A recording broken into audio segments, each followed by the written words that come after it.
falar um pouco sobre o imperialismo estadunidense. Os integrantes do grupo são André, eu, Paulo, Igor e Eduardo.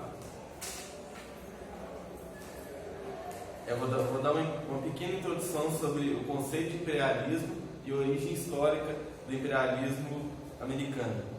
Imperialismo em si é a influência hegemônica que um país exerce sobre outras nações. E não é novidade que atualmente os Estados Unidos é a maior nação do mundo, entre aspas, a exercer essa influência sobre todo o mundo, em todos os âmbitos, tanto culturalmente, quanto militarmente, economicamente e politicamente. Se pode destacar que no seio da nação americana sempre teve a ideia de expansão.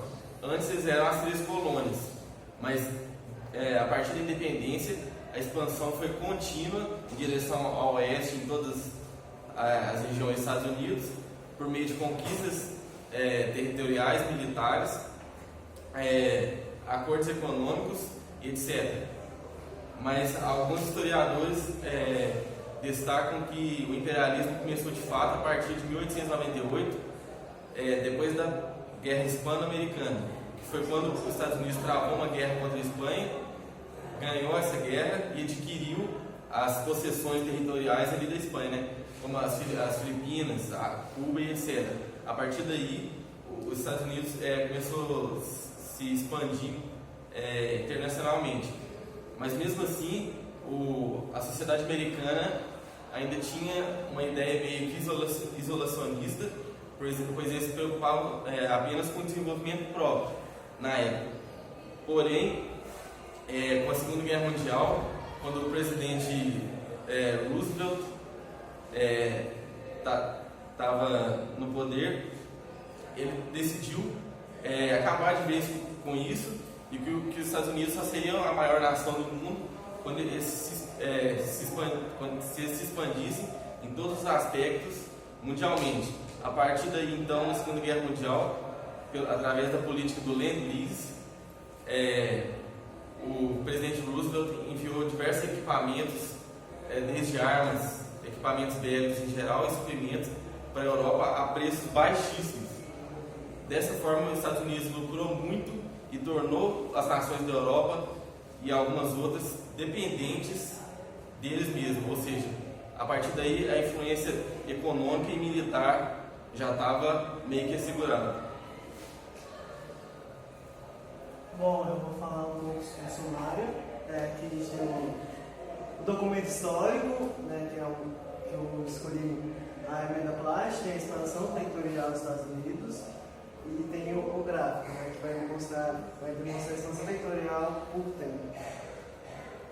Bom, eu fiquei com a parte de falar um pouco, escolher um documento histórico, eu escolhi a emenda Platt, né, que foi um dispositivo legal inserido na Carta Constitucional de Cuba, né, que autorizava basicamente os Estados Unidos a interferirem a qualquer momento naquele país visando a garantia dos interesses de ambas as partes.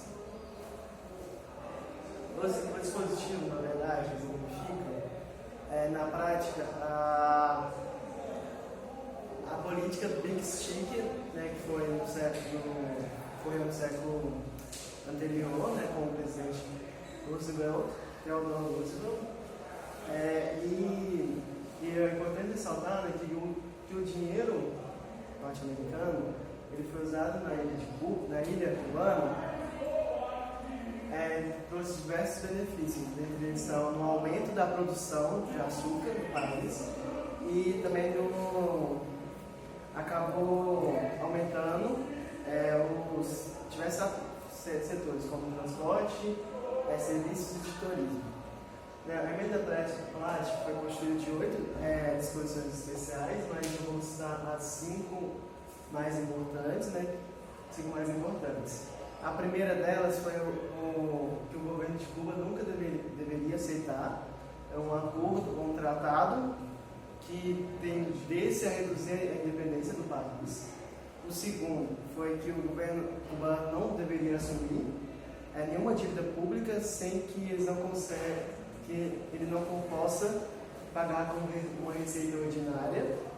Terceiro, né, que eu acho que é o mais importante, os Estados Unidos tinha o direito de interferir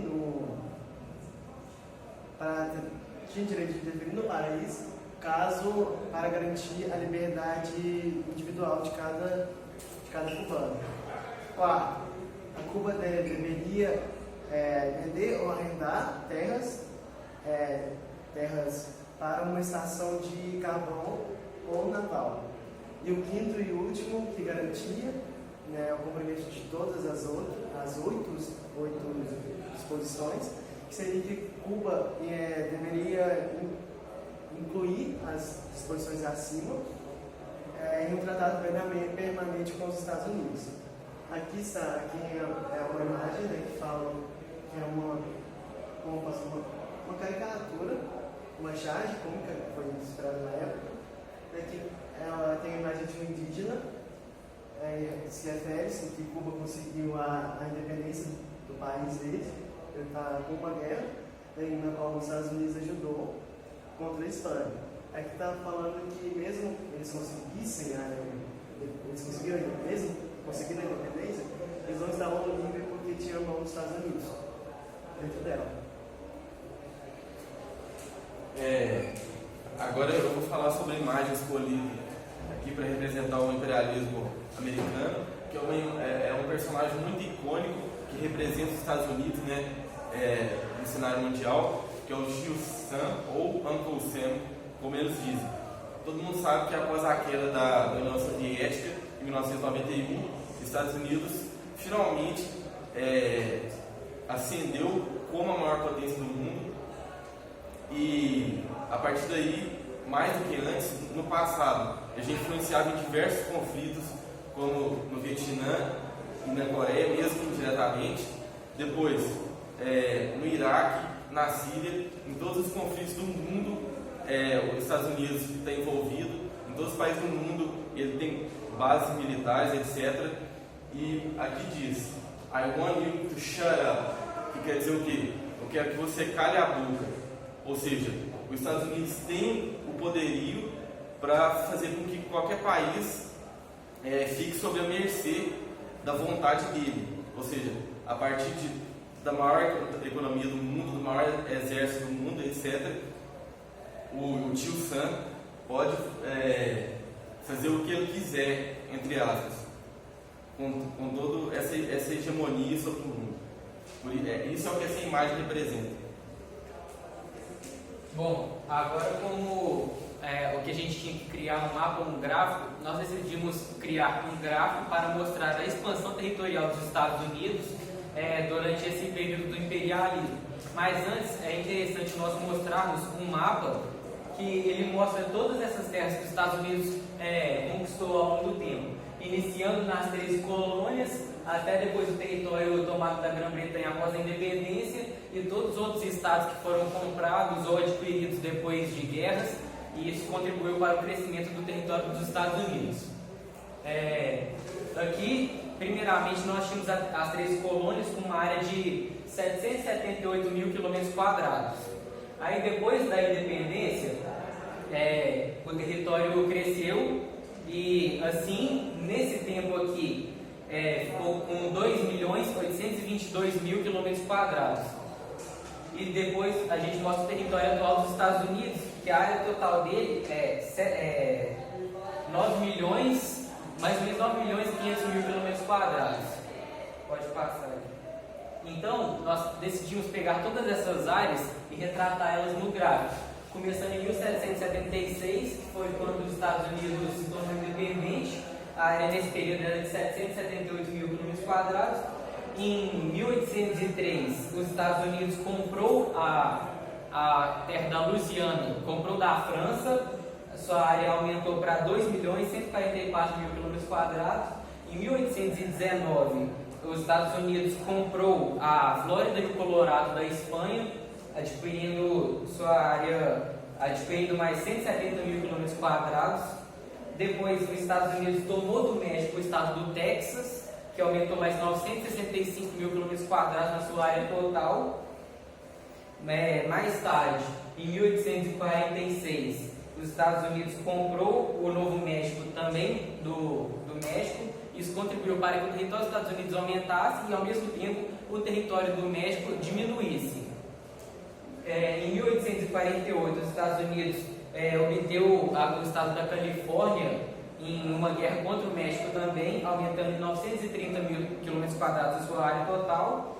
Em 1853, os Estados Unidos comprou novamente do México o estado do Arizona, aumentando sua área em 295 mil km². Então nós podemos dizer que de 1776 até 1853, a área total dos Estados Unidos era de 7.643.000 km².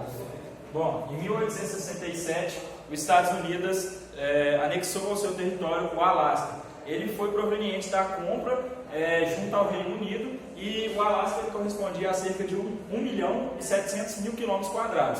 Já em 1872, houve a anexação do Oregon, que a sua área gira em torno de 430 mil km², e ele proveio de um tratado entre os Estados Unidos e o Reino Unido.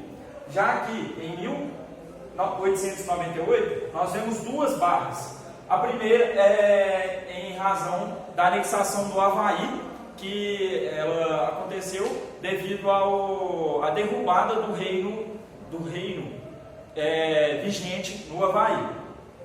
A segunda barra, ela representa a tomada de Filipinas, Ilhas Guam e Porto Rico. Todas elas têm por motivo a Guerra Hispano-Americana. Essa Guerra Hispano-Americana ocorreu entre a Espanha e os Estados Unidos, em decorrência da independência de Cuba, da Guerra de Independência de Cuba. Já em 1917, as Ilhas Virgens Americanas foram anexadas. Elas correspondiam a cerca de 346 km², bem pouco. E ela foi comprada junto à coroa dinamarquesa por 25 milhões de dólares. De 1917 para 2019, a gente consegue ver uma pequena queda dessa barra, uma pequena queda do número de quilômetros quadrados que os Estados Unidos possuem. Isso é devido à perda de alguns territórios, devido à independência de alguns povos e países. E por mais a nossa apresentação é isso. Agora está aqui algumas referências que a gente usou, e é isso aí. Valeu, Flávio.